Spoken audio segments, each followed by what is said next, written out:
दोस्तों, अगर आप भी रिंकू सिंह और शुभमन गिल को खतरनाक बल्लेबाज मानते हैं तो वीडियो को लाइक जरूर कीजिएगा। दोस्तों, गुजरात के खिलाफ रिंकू सिंह की तूफानी बल्लेबाजी के जरिए कोलकाता की टीम ने दर्ज की है बारिश के बाद रोमांचक जीत। जी हां दोस्तों, गुजरात और कोलकाता के बीच खेले गए बारिश के बाद 5 ओवर के रोमांचक मैच में रिंकू सिंह ने अपने बल्ले से रनों की बारिश करते हुए मैदान पर ऐसा तहलका मचा दिया जिसके सामने गुजरात की टीम का गेंदबाजी क्रम चारों खाने चित हो गया। तो आखिरकार कैसे रिंकू सिंह को बाकी बल्लेबाजों के साथ मिलकर तूफानी बल्लेबाजी के जरिए गुजरात की टीम को हराया, मैं तो आपको बताएंगे ही। साथ में इस रोमांचक मैच के रोंगटे खड़े कर देने वाली हाईलाइट का वीडियो भी हम आपको दिखाने वाले हैं।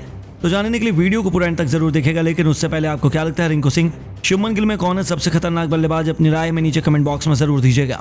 दोस्तों, जैसा कि आपको पता है, गुजरात और कोलकाता के बीच गुजरात के घरेलू मैदान पर आज एक रोमांचक मैच खेला गया जिसमें बारिश के कारण मैच रद्द होने के कारण पहुंच गया। लेकिन इस बीच दोनों टीमों के कप्तान ने अंपायर से बातचीत की, जिसके बाद गुजरात और कोलकाता के बीच 5-5 ओवर का रोमांचक मैच खेला गया।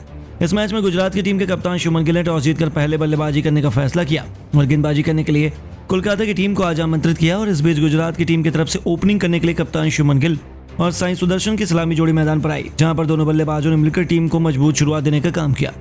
इस बीच गेंदबाजी करने के लिए कोलकाता की टीम की तरफ से हर्षित राणा आए, जिनके सामने पहली गेंद पर शुभमन गिल ने अपना और अपनी टीम का पहला चौका लगाकर टीम का शाही अंदाज में खाता खोला। हालांकि इस ओवर के अंदर बेहतरीन तरीके से समाप्ति करते हुए शुभमन गिल ने छक्का लगाकर ओवर को समाप्त किया, जिसके चलते ओवर में 12 रन आए। वहीं अगले ओवर में गेंदबाजी करने के लिए मिचेल स्टार्क आए, जिनके सामने पहली गेंद पर साई सुदर्शन ने चौका लगाया। हालांकि इसके बाद गेंदबाज मिचेल स्टार्क के सामने साई सुदर्शन 6 गेंद पर 1 चौके की मदद से 7 रन बनाने के बाद विकेट कीपर के हाथों कैच आउट होकर पवेलियन को लौट गए। ऐसे में बल्लेबाजी करने के लिए डेविड मिलर मैदान पर आए, जिन्होंने बेहतरीन बल्लेबाजी करते हुए इस ओवर के अंदर शानदार चौका लगाया और ओवर में 12 रन बटोरे। ऐसे में अगले ओवर में गेंदबाजी करने के लिए आए वरुण चक्रवर्ती के सामने शुभमन गिल ने बेहतरीन तरीके से बल्लेबाजी करते हुए लगातार 3 गेंद पर 3 बेहतरीन चौके लगाए।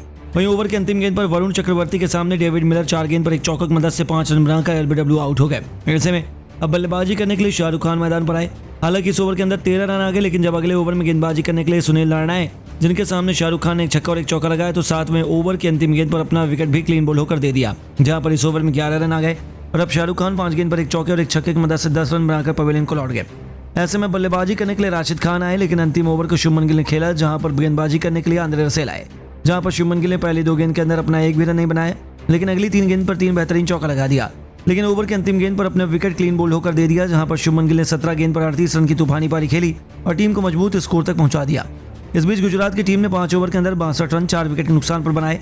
हालांकि इसका पीछा करने के लिए मैदान पर कोलकाता की टीम की तरफ से सुनील नारायण और फिल सॉल्ट आए। इस बीच गेंदबाजी करने के लिए उमेश यादव आए। उन्होंने पहली ही गेंद पर फिल सॉल्ट को बिना खाता खोले विकेट कीपर के हाथों कैच आउट करा दिया। ऐसे में बल्लेबाजी करने के लिए कप्तान श्रेयस अय्यर मैदान पर आए, लेकिन आज कप्तान श्रेयस अय्यर का भी कुछ खास कमाल देखने को नहीं मिला, जो इस ओवर में बेहतरीन तरीके से 1 चौका लगाकर मात्र 5 रन बना पाए। इसके बाद अब दूसरे ओवर में गेंदबाजी करने के लिए राशिद खान आए, जिनके सामने श्रेयस अय्यर 6 गेंद पर 1 चौके की मदद से 5 रन बनाकर क्लीन बोल्ड होकर पवेलियन को लौट गए। ऐसे में बल्लेबाजी करने के लिए वेंकटेश अय्यर आए और इस बीच सुनील नारायण ने इस ओवर के अंदर छक्का लगाते हुए 7 रन बटोरे, जिसके चलते कोलकाता की टीम पर दबाव आ गया। ऐसे में अब अगला ओवर करने के लिए संदीप वारियर आए, जिनके सामने वेंकटेश अय्यर ने बेहतरीन बल्लेबाजी करते हुए 1 छक्का और 1 चौका लगाते हुए 12 रन बटोरे। वहीं 2 ओवर में जीत के लिए 39 रनों की जरूरत थी। और इस बीच गेंदबाजी करने के लिए नूर अहमद आए, जिनके सामने वेंकटेश अय्यर ने पहली गेंद पर छक्का लगाकर दूसरी गेंद पर अपना विकेट दे दिया। इस बीच वेंकटेश अय्यर 2 छक्के और 2 चौकों की मदद से 21 रन बनाकर एलबीडब्ल्यू आउट होकर पवेलियन को लौट गए। ऐसे में बल्लेबाजी करने के लिए आंद्रे रसेल मैदान पर आए, जिन्होंने आते ही 2 गेंद पर 2 छक्के लगा दिए और ओवर के अंतिम गेंद पर अपना विकेट भी नूर अहमद के सामने बाउंड्री पर खड़े साई सुदर्शन के हाथों कैच आउट होकर दे दिया। इस बीच आंद्रे रसेल 3 गेंद पर 12 रन 3 छक्के की मदद से बनाकर आउट हुए, जिसके बाद अब बल्लेबाजी करने रिंकू सिंह आए। और अब यह मैच काफी ज्यादा रोमांचक फिलहाल की स्थिति में हो गया था, क्योंकि जीत के लिए अंतिम ओवर में 21 रन की जरूरत थी। ऐसे में गेंदबाजी करने के लिए मोहित शर्मा आए, जिनके सामने पहली गेंद पर सुनील नारायण ने चौका लगाया, लेकिन दूसरी गेंद पर अपना विकेट मात्र 11 रन बनाने के बाद विकेट कीपर के हाथों कैच आउट होकर दे दिया। ऐसे में बल्लेबाजी करने रमनदीप सिंह आए, जिन्होंने पहली गेंद पर 1 रन देकर स्ट्राइक रिंकू सिंह को दे दी। ऐसे में अंतिम 3 गेंद पर 16 रन की आवश्यकता थी, जहां पर मोहित शर्मा ने रिंकू सिंह के सामने पहली गेंद पर पैर डाली, जो चौके में तब्दील हो गई। वहीं 5वीं गेंद स्लोअर के रूप में डाली, जिसको रिंकू सिंह ने छक्के में मिड ऑन के ऊपर से तब्दील किया। और अब अंतिम गेंद पर 6 रन की आवश्यकता पड़ी, तो रिंकू सिंह ने आगे बढ़कर कदमों का इस्तेमाल करते हुए गेंद को छक्के में तब्दील कर दिया, जिसके चलते रिंकू सिंह ने 3 गेंद पर 16 रन की तूफानी पारी खेलकर बारिश के बाद रोमांचक मैच में कोलकाता को गुजरात के खिलाफ आज शानदार जीत दिलाई है।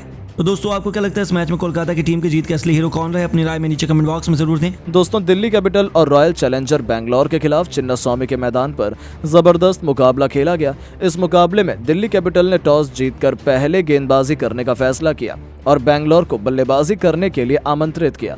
बेंगलोर की तरफ से ओपनिंग की शुरुआत करने मैदान पर कप्तान फाफ डु प्लेसिस के साथ विराट कोहली उतरे। दोनों बल्लेबाज बेहद आक्रामक अंदाज में नजर आ रहे थे। वहीं दिल्ली की तरफ से पहले ओवर लेकर आए ईशांत शर्मा खतरनाक गेंदबाजी का नजारा दिखा रहे थे। बेंगलोर के बल्लेबाजों को रन बनाना काफी मुश्किल हो रहा था, लेकिन तभी विराट कोहली ने ईशांत शर्मा की अंतिम गेंद पर शानदार छक्का लगाकर अपनी टीम के स्कोर को आगे बढ़ाया और एक ओवर में ही 10 रन बटोर लिए। बेंगलोर को शुरुआत काफी शानदार मिल चुकी थी। दिल्ली की तरफ से दूसरा ओवर लेकर आए खलील अहमद। इनका स्वागत दूसरी ही गेंद पर कप्तान डु प्लेसिस ने शानदार चौका लगाकर किया।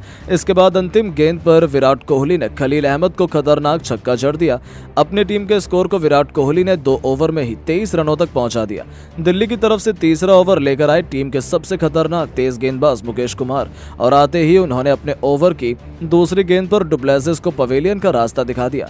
बेंगलोर को 23 रनों के स्कोर पर पहला झटका लग गया। डु प्लेसिस अपनी टीम के लिए 6 रन बनाकर पवेलियन लौट गए। अब विराट कोहली का साथ देने के लिए मैदान पर नए बल्लेबाज बिल जैक आ चुके थे। इन दोनों बल्लेबाजों के कंधों पर टीम की पूरी जिम्मेदारी थी। 3 ओवर में बेंगलोर का स्कोर 25 रनों तक पहुंच चुका था। दिल्ली की तरफ से चौथा ओवर लेकर आए एक बार फिर ईशांत शर्मा। पहली गेंद पर विराट कोहली ने इनका स्वागत चौके के साथ किया।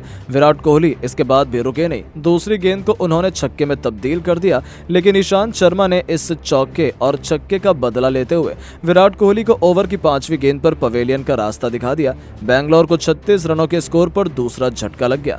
विराट कोहली 13 गेंद पर 27 रन बनाकर पवेलियन लौट गए। दिल्ली कैपिटल्स की टीम इस मैच में पूरी तरह से हावी नजर आ रही थी, लेकिन बिल जैक अभी भी मैदान पर टिके हुए थे। उनका साथ देने के लिए अब नए बल्लेबाज रजत पाटीदार आ चुके थे। इन दोनों बल्लेबाजों के कंधों पर टीम की पूरी जिम्मेदारी आ चुकी थी। 4 ओवर में बेंगलोर का स्कोर 37 रनों पर 2 विकेट गिर चुका था। दिल्ली की तरफ से 5वां ओवर लेकर आए एक बार फिर मुकेश कुमार। इस बार इनका स्वागत पहली गेंद पर रजत पाटीदार ने शानदार कवर ड्राइव लगाकर चौके के साथ किया। इसके बाद भी रजत पाटीदार रुकने का नाम नहीं लिए। चौथी गेंद को भी उन्होंने चौके में तब्दील कर दिया। अपनी टीम के स्कोर को तेजी से आगे बढ़ाने लगे। रजत पाटीदार बेहद ही आक्रामक अंदाज में नजर आ रहे थे। मुकेश कुमार की 5वीं गेंद को भी उन्होंने बाउंड्री पर भेजकर 4 रन बटोरे।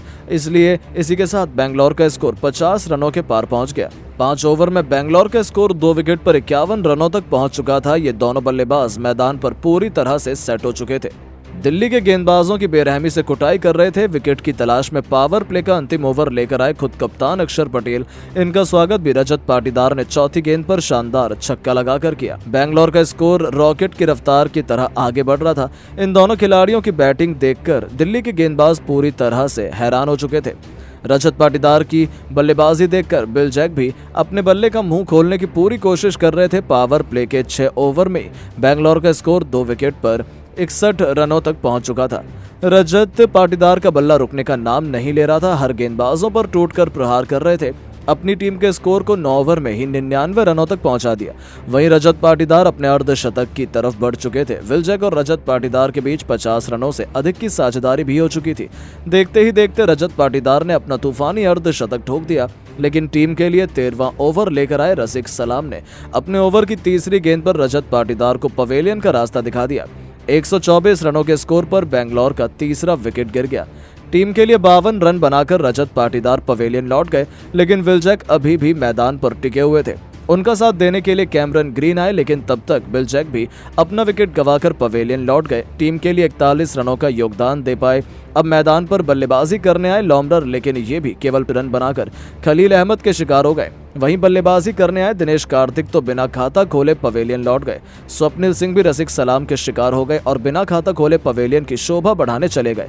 अंत में करण शर्मा भी रनआउट होकर मैदान के बाहर चले गए। ओवर की अंतिम गेंद पर मोहम्मद सिराज भी अपना विकेट खो बैठे, जिसके कारण बेंगलोर की टीम ने 20 ओवर में दिल्ली के सामने 9 विकेट खोकर 187 रनों का लक्ष्य दे पाई। इस लक्ष्य का पीछा करते हुए दिल्ली के 2 खूंखार ओपनर बल्लेबाज, एक तरफ से जैक फ्रेजर तो दूसरी तरफ से डेविड वार्नर, वहीं बेंगलोर की की तरफ से पहले ओवर लेकर आए स्वप्निल सिंह। इनका स्वागत दूसरी ही गेंद पर जैक फ्रेजर ने खतरनाक अंदाज में छक्का लगाकर किया, लेकिन स्वप्निल सिंह ने अपने ऊपर की चौथी गेंद पर डेविड वार्नर को पवेलियन का रास्ता दिखाकर अपनी टीम को पहली सफलता दिला दी। अब मैदान पर नए बल्लेबाज अभिषेक पुरेल आ चुके थे। पहले ओवर में दिल्ली का स्कोर 9 रनों तक पहुंच गया। बेंगलोर की तरफ से दूसरा ओवर लेकर आए मोहम्मद सिराज बेहद ही खतरनाक गेंदबाजी दिखाने की कोशिश कर रहे थे, लेकिन इनका स्वागत जैक फ्रेजर ने खतरनाक अंदाज में छक्का लगाकर किया।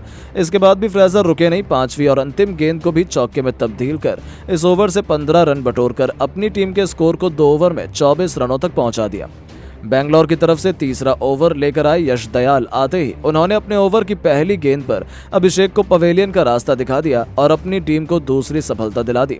अभिषेक टीम के लिए केवल 2 रन बनाकर पवेलियन लौट गए।